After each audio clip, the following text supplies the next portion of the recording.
Hey there, everybody. Welcome back. In this section, we're in 14.4 for Calculus 3.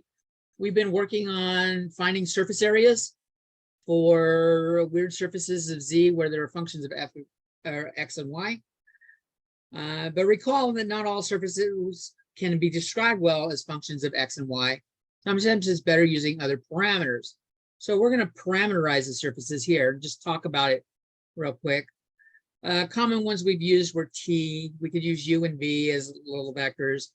R and theta work well for polar, stuff like that.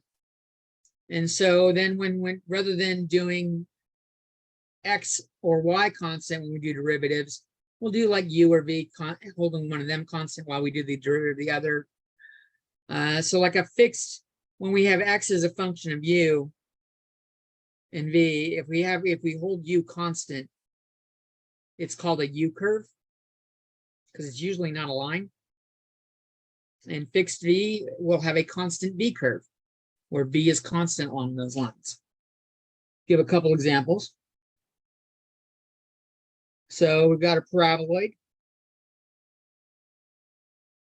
9 minus x squared plus y squared.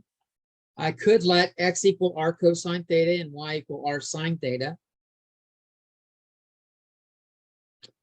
And that makes a nice little 9 minus r squared. And we would have a nice r vector as r cosine theta, r sine theta, and 9 minus r squared. Obviously, this r is different than that r. This is the vector r pointing to the location. This is r for radius. I don't have to use that. I could use x equals square root of u, y equals square root of v. Okay. So when you're looking at something like that for x equals square root of u and y equals square root of v,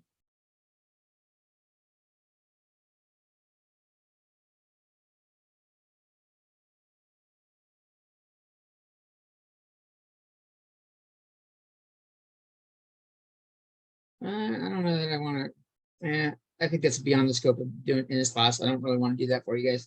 Thought about doing something, changed my mind. We could also do another setup, like we have this plane 3x minus 2y plus z equals 2. And we could do a parameterization of x equals u and y equals v. Not completely necessary, but we can. Because when we do partial derivatives, it's just going to go to 0 or 1, depending on which one we're doing. So don't forget, so we've got r is a function or is a pointer to x, y, and z. If x, y, and z are parameterized, our partial derivatives in those directions are respect to u or v. Remember, they are written as such. And oh shoot, that says RU. This should say RV. So I know some of you don't like this notation, like Charles doesn't. You like this one. But for like, if we had this vector, if I do dr du and dr dv, we evaluate, or we find out, we'll get 1, 0, and -3 by taking the derivative with respect to u. Derivative with respect to y is going to be 0, or not, sorry, not y, but v. 0, 1, and 2. So that would be dr dv. Just some simple setups. I'm going to do more in another video. Would have wanted to just get your minds flowing, juices flowing about parameterizing. Do an example in the next video. Peace.